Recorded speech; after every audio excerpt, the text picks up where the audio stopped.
August 14 அன்று வெளியான ரஜினியின் கூலி மற்றும் ரித்திக் ஜூனியர் என்டிஆர் நடித்த வார் 2 பாக்ஸ் ஆஃபீஸில் கடும் போட்டியில் உள்ளன. முதல் 3 நாட்களில் இரு படங்களும் செய்துள்ள வசூல் விவரத்தை நாம் இன்று பார்க்க போகின்றோம். ஆகஸ்ட் 14 அன்று திரையரங்களில் ஒரே நாளில் வெளியான ரஜினிகாந்தின் கூலி மற்றும் ரித்திக் ரோஷன் ஜூனியர் என்டிஆர் நடித்த வார் 2 பாக்ஸ் ஆஃபீஸில் கடுமையான போட்டியை சந்தித்து வருகின்றது. கூலி திரைப்படம் மாஃபியா ஆக்ஷன் த்ரில்லர் படம் 65 கோடி வசூலித்து சாதனை படைத்தது. ஆனால் எதிர்பார்த்தபடி இரண்டாம் நாளில் உயரவில்லை.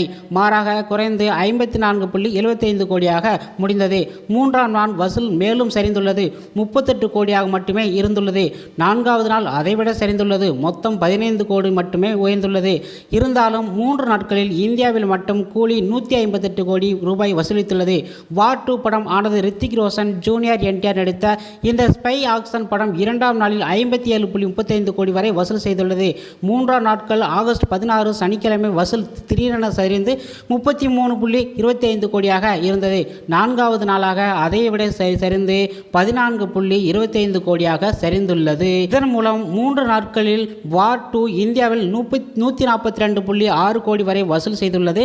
நான்காவது நாட்களாக 158 கோடி மட்டும் வசூல் செய்துள்ளது. மூன்றாம் நாளில் சன் பிக்சர் தயாரிப்பில் வெளியான ரஜினியின் கூலி 300 கோடி அளவில் கடந்துள்ளது. அதே சமயம் யாஸ் ராஜ் பிலிம்ஸ் தயாரித்துள்ள வார் 2 உலகளவில் 200 கோடி வரை வசூல் சாதனை படைத்துள்ளது.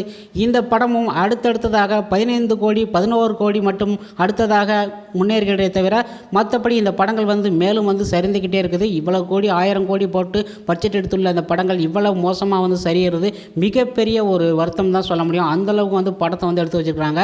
லீவு டயத்தில் 4 நாளில் மட்டும் விமர்சன ரீதியாக மட்டும்தான் அந்த படங்கள் வசூல் செய்ததை தவிர இதோட ஸ்டோரி கதை எதுவுமே அந்தளவுக்கு மக்களுக்கு பிடிக்கல. அந்த மாதிரி தான் சொல்ல முடியும். அந்தளவுக்கு சுமாராக எடுத்துருக்காங்க. ஓகே ஃப்ரெண்ட்ஸ், இது போன்ற வியூஸ்களை நீங்கள் உடனுக்குள்ள தெரிஞ்சுக்கொள்ள என்பி நியூஸ் சப்ஸ்கிரைப் பண்ணி தெரிஞ்சுக்கலாம். நன்றி, வணக்கம்.